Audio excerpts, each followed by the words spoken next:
ഈശോ മിശിഹായ്ക്ക് സ്തുതിയായിരിക്കട്ടെ. ഇന്നത്തെ വചന വിചിന്തനത്തിലേക്ക് ഏവരെയും സ്വാഗതം ചെയ്യുന്നു. വിശുദ്ധ ലൂക്ക എഴുതിയ സുവിശേഷം 6-ാം അധ്യായം 32 മുതലുള്ള വാക്യങ്ങൾ. നിങ്ങളെ സ്നേഹിക്കുന്നവരെ നിങ്ങൾ സ്നേഹിക്കുന്നതിൽ എന്ത് മേന്മയാണുള്ളത്? പാപികളും തങ്ങളെ സ്നേഹിക്കുന്നവരെ സ്നേഹിക്കുന്നുണ്ടല്ലോ. നിങ്ങൾക്ക് നന്മ ചെയ്യുന്നവർക്ക് നന്മ ചെയ്യുന്നതിൽ എന്ത് മേന്മയാണുള്ളത്? പാപികളും അങ്ങനെ തന്നെ ചെയ്യുന്നില്ലേ? തിരിച്ചു കിട്ടും എന്ന പ്രതീക്ഷയിൽ വായ്പ കൊടുക്കുന്നത് എന്ത് മേന്മയാണുള്ളത്? കൊടുത്തെടുത്തോളം തന്നെ തിരിച്ചു കിട്ടും എന്ന പ്രതീക്ഷയിൽ പാപികളും പാപികൾക്ക് വായ്പ കൊടുക്കുന്നുണ്ടല്ലോ. നിങ്ങൾ ശത്രുക്കളെ സ്നേഹിക്കുവിൻ. തിരിച്ചു കിട്ടും എന്ന് പ്രതീക്ഷിക്കാതെ നന്മ ചെയ്യുകയും വായ്പ കൊടുക്കുകയും ചെയ്യുവിൻ.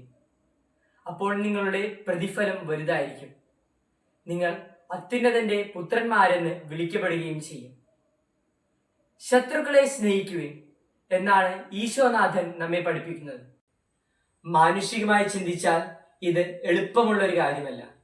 പക്ഷേ ഇത് ദൈവീകമായ ഒരു പ്രവൃത്തിയാണ്. യേശുവിന്റെ കൽപ്പനകൾ വെള്ളം ചേർക്കാതെ അനുസരിക്കുക എന്നത് നമുക്ക് ഒരു വെല്ലുവിളിയാണ്. നമ്മോട് തന്നെ ബലം പ്രയോഗിച്ചാലേ നമുക്ക് യേശു ക്രിസ്തുവിനെ അനുഗമിക്കാൻ സാധിക്കുകയുള്ളൂ. To err is human, to forgive is divine.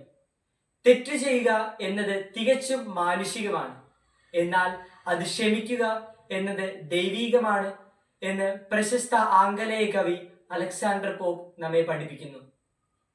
ക്ഷമിക്കുക എന്നത് ക്രിസ്ത്യാനികൾക്ക് ഒരു ബലഹീനതയല്ല, മറിച്ച് ഒരു കരുത്താണ് എന്ന് നാം മനസ്സിലാക്കണം. യേശുവിൽ നിന്ന് ശക്തിയും ചൈതന്യവും ഉൾക്കൊള്ളേണ്ടവരാണ് ഓരോ ക്രിസ്ത്യാനിയും.